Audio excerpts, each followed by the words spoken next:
Дүйнө бир тыйындан куралат демекчи, үлкөн экономика майда ишкерликтен башталат. Алгачкы капитал менен өзүң өндүргөн товарды сатуудан баштап, ар кандай тоскоолдуктар, атаандаштыктар бар. Ошондой болсо дагы бул тармактын ысык суугуна чыдап иштеп келе жаткан биздин арабызда инсандарыбыз бар. Азыр болсо алардын бири Баткен шаарындагы Мираж кафесин иштеткен жеке ишкер. Бизден алыстабай туруңуздар. Алдыдагы көрсөтүүбүздө дал ушул инсан менен кененирээк маектешебиз. Алгачкы капиталы канча сом болгон, бүгүнкү күндө канча кириши тапкандыгы тууралуу сиздер менен кенен бөлүшөбүз.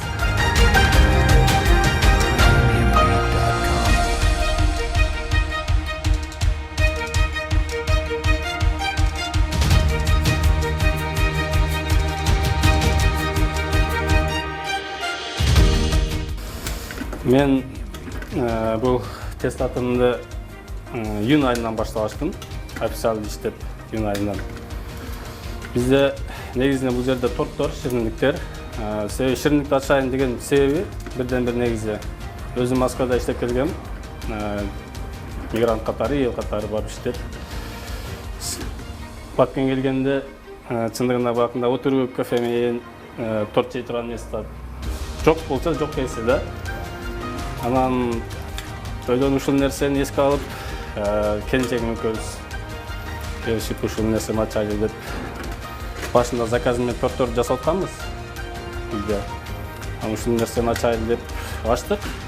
Анын арасында шаурма бизде бар эле говяжий эти менен жасалат. Баткенде кезинде көпчүлүк.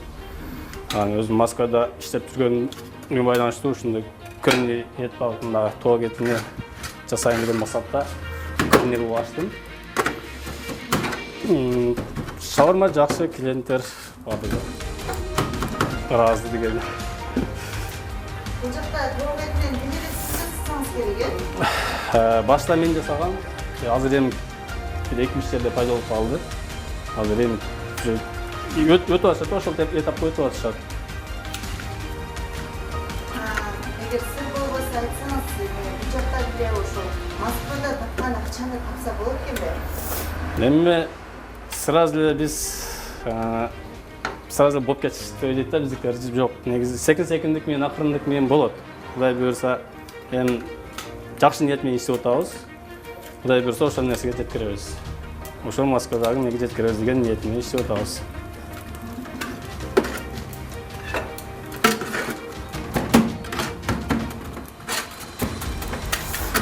Соустарды да мен өзүм жасайм.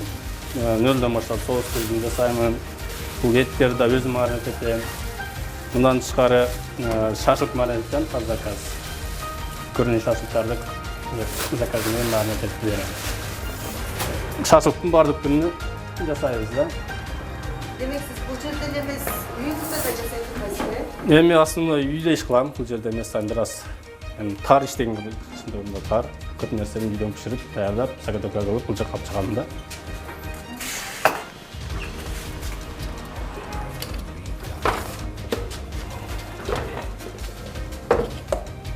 Соус, чесночный соус деп коет. Мында ошо арабский кухняда иштеп жүргөндө үйрөнүп.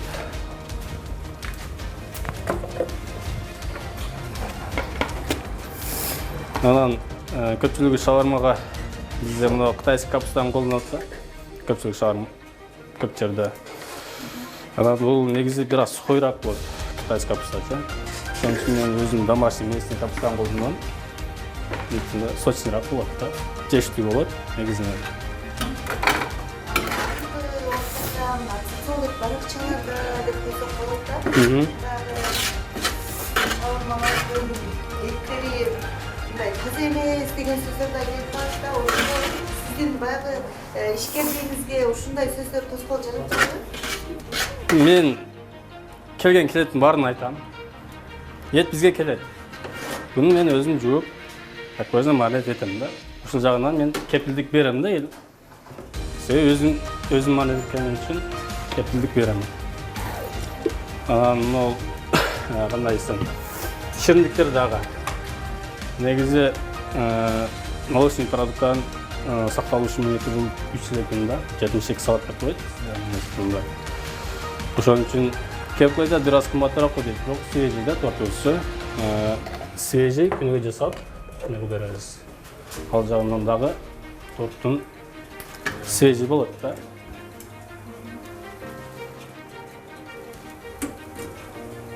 Siz alıp gidersek şarman. Reşerde değilse.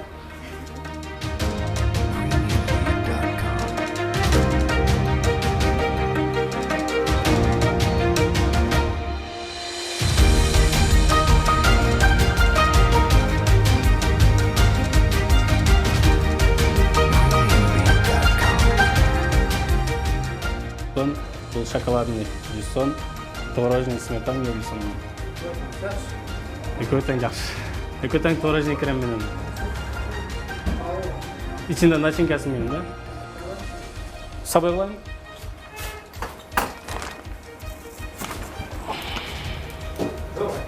Чересе.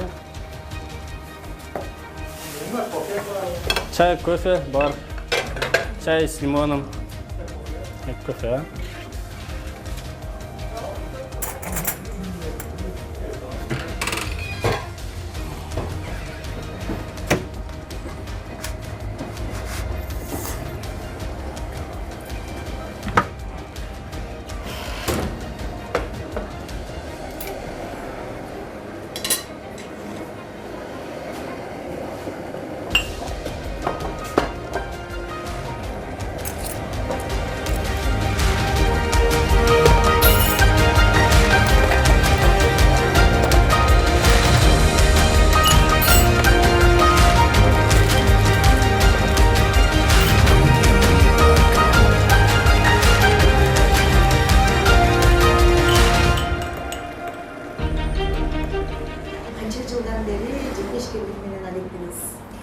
Мен Баткен облусунун Дарөлүктө караштуу Чек айылынан болом. 1991 жылы 22-жылда төрөлгөм. Үй бүлөм бар, эки баланын атасымын. Эми окууну бүткөм, образование, высшее образование, финансовый экономист. Тагдыр экен повар болуп иштеп калдык. Бул дагы сен бул повар окуган эмесмин, чындыгында самовочка. Москвада үйрөндүк, Москвада иштедик, шеф-повар болуп иштеп жүрдүк. Акыркы иштеген жерим бул грузинский ресторанында 5 жыл эмгектенип келдим, бир эле местода. Анан негизи менин планымда башка план болчу негизи. Пиццемер ачам деген план болчу. Анан бизде мына пельмен цех ачам деген план менен келгем негизи. Пиццемер ачам деген план менен келгем. Келинчегим экөөбүз келдик, анан биринчи пельменди баштадым үйдө. Чындыгында пельмен иши бир аз оор, домашний пельмен кылып, кем колдо түйүп, баардык нерсени көчтү, таза көчтү алып, анан ценасы бир аз базарга салыштырмалуу кымбат болгон үчүн эл көтөрө албай калып экен да. Мисалы, килограммын ошол убакта 220 сом кылдык, бир 2 жыл мурун да. Анан бир 30кадай кылдык. Продажа аз да, туруп калат. Анан эмне кылабыз? Келинчегим жакшы уулдар колдоп эмгекчил адам. Ийгилигим жубайымды туура тандаганын ойлойм да. Ал постоянно экөөбүз иштейбиз. Акамдар жардам берип турат, мисалы, некем поддержка турат, досторум поддержка турат, мындай нерседе досторум партнерсе, мисалы, азырын ушуну ремонт кылыш үчүн көп каражат кетет да. Бул чындык сөз. Мисалы, устун алып келесиң, баласың. Ушундай нерседе мен бар нерсени досторум кылат да. Үйдөгү нерсени баарын досторум кылып, ушинтип мындайча вложение стройматериалга тырып этпедим, мындай чачпадым да. Баарын досторумдун жардамы менен ушуну бүтүрдүк. Анан ишкерликте 2 жыл, быйыл 2-чи сезон иштедим. Үйдө ошо чектерде балмуздак кылдым. Балмуздак койдум, үйдүн аркасынан куймаң бар, фрезер аппараты менен. Анын аппаратымды сатып алып, башында кредит алгам. Кредит алып, аппарат алгам. Акчам көп, мындай пешке-сешкеге кетип калган, бар нерсе Москвадан алып келгем. Анан ошентип бир сөзбө мороженое иштеттим. Жакшы. Мен айылда мороженое жалаңдылык кылган да баары келет. Анан ошо пельменди токтотуп койдук тез эле. Анан эмне кылып азыр турам. Келинчегим контейнерге шыгы бар да. Торт жасаганга шыгы бар. Анан торт жасайлы да. Анан торт жасадык. Мен гриль жасадым. Уже биринчи, экинчи заказыбызды өзү жебедик да, проба кылбадык. Жаздык, жасадык, реклама Instagram. Кадимкиси сатылып кетти, жакшы. Экинчи заказ, үчүнчү заказ сатылды, төртүнчү заказды өзү да бир проба кылып көрөлүчү. Сизне жакты, өзүгө дагы торт. Эми ушуну мен иш кылайлы деп, торттун грилге өттүк. Иштеп баштадык. Айтсаңыз, эми азыркы учурда мына коомчулукта дегендей ар кандай көп тосуулар болот. Анан сиз эми жалпы эле теле көрүүчүлөргө да кызык болсо керек да. Эми сизге окшоп Москвадан келгендер дагы бар арасындачы кандай бизнес баштасам экен, канча сом керек келет экен деп баягы ойлонуп таппай жүргөндөр да болуп калат да. Сиз айтсаңыз, эми ушул жерди сиз канча сом менен баштадыңыз? Мен Сиздин чөнтөгүңүздө канча сомуңуз бар эле негизи? мен это 200 миң жетпеген ушундар болчу. Бирок ага чейин мен бардык аппараттарды Москвада иштеп жүргөндө ар ай таңдап да, мисалы айлык алдымбы, топтон бир печкени алып туруп, мисалы 20 миңге печкени алып, 30 миңге печкени алып туруп, же месруканы алып туруп, ар бир айлыкты алып толуткам да.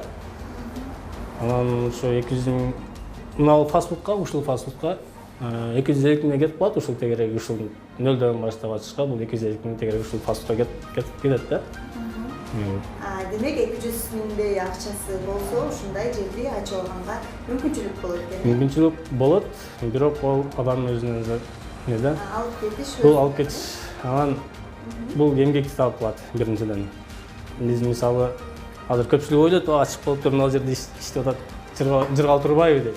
Саны мисалы бул жерде кеч саат 8ге чейин иштеп турган болсом, үйгө барып чай ичип алсам болот. Уже түнкү заготовка башталат да. Мисалы тортторду жасайбыз, түнкү жасайбыз, буларды эмне болуп келинчегим экөөбүз.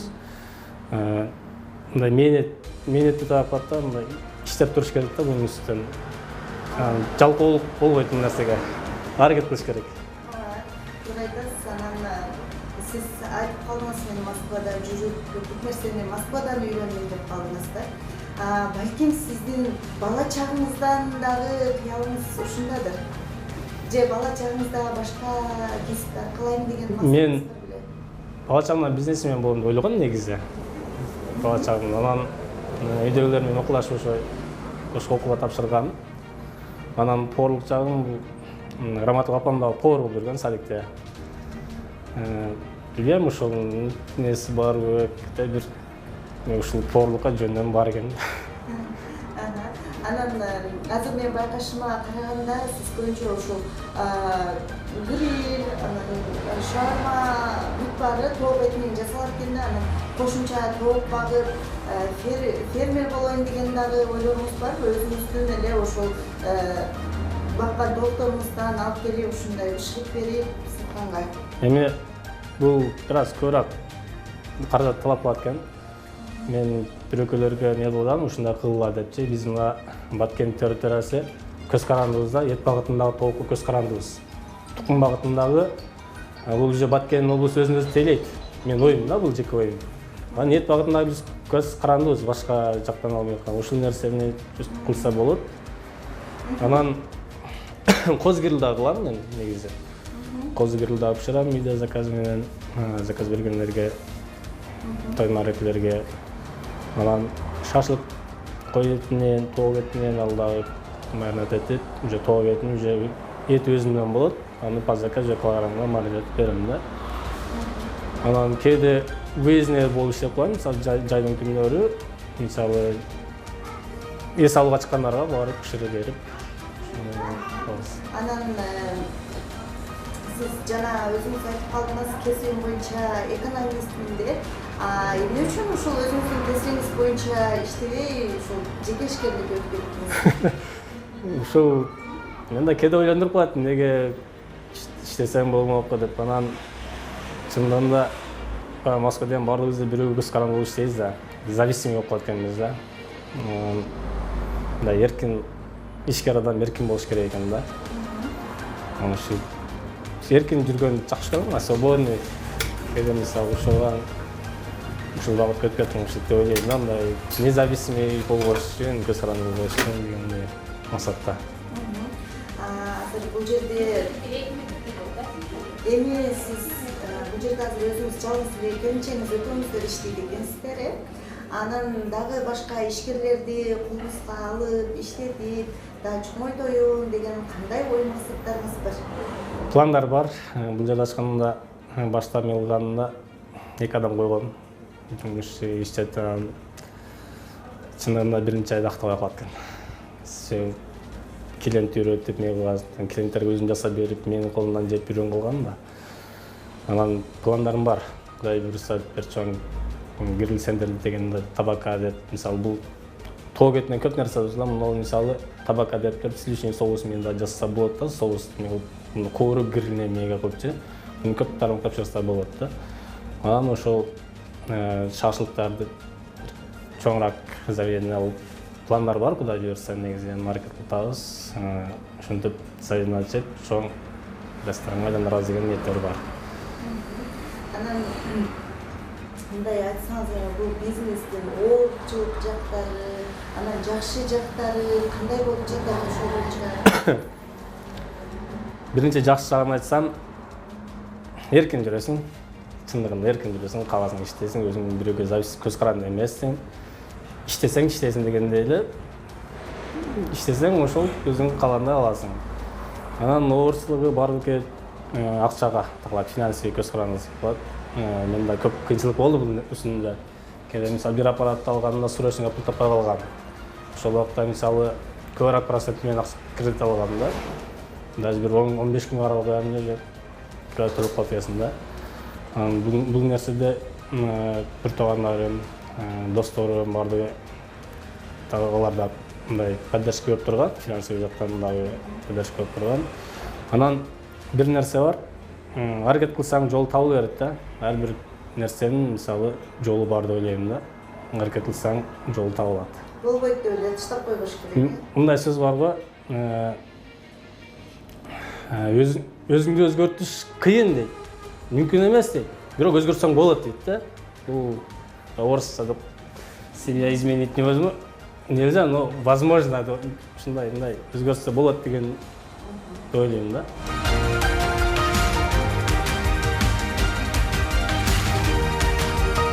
Бул жердин ачылганына көп болду. Мен дайыма эле ушул жерден алам. Шаурмасы жакшы жасайт, качественный. Мен өзүбүз бул жерде иштейбиз. Апам дагы бетти жакшы көрөт. Тамагы жакшы, тортору жакшы. Анан чекте дагы бар, ушундай эмеси бар. Ал жерде мороженое еще плюс. Еще там жегенге жери бар. Жаңы ишкерликти баштаймын деп жаткан жаштарга сиз кандай кеңеш бере алат экенсиз? Мындай эми сиз бул жерде ийгилик жаратып калдыңыз да, Мен бул айылдан шаарга чыкканым бул мен үчүн ийгилик да. Бул бир степен мен көтөрүлдүм десем болот да. Бул мен биринчи баа жетишкендигимди ойлойм. Анан кээде клиенттер келип, шаарман жакшы экен, гриль жакшы экен десе, бул мага стимул берет да. Мен ошого жараша менет кылып жасайм. Алар клиенттердин эси дагы жакшы. Анан жаңы ишкер баштайм дегендерге бир нерсени туура тандаш керек да. Анан ошибка болот. Мисалы бир нерсени баштадың, болбойт экен деп таштап койгон болбойт да. Экинчи вариант алып көр. Биз тамак аш колдон келбейбиз, соода сатыкка. Бул мисалы базардан картошка пияз сатсаң да бул бизнес да. Сен өзүң семьяң ошол менен багып атасың. Ошол нерсени кылып көр. Биринчи өзүң сатып көр, болсоң сатуучу кой. Эми аракет кылыш керек деп ойлойм да. Анан айтсаңыз, эми эгерде сыр болбосо, мына ушундай фастфудты ачкандан кийин айына канча сом тапканга мүмкүнчүлүк бар? Азыр мен примерно эсептейм. Көпчүлүк айтат да, биринчи ачтың 5 ай 6 ай ичет уже болуп кетти. Жок, биз андай эмес. Бул эл кызматында деп коебуз биз, тамак ашты эл кызматында. Бул секиндик менен актайт да өзүнүн. Азыр мен ачык айтып койсом, мисалы ана бир 10-15 миң мисалы таза калып аткандарына каршы, бул расходунан чыгары. Мен бул Кудайга шүгүр, баракалсын берсин. Секиндик менен болот да.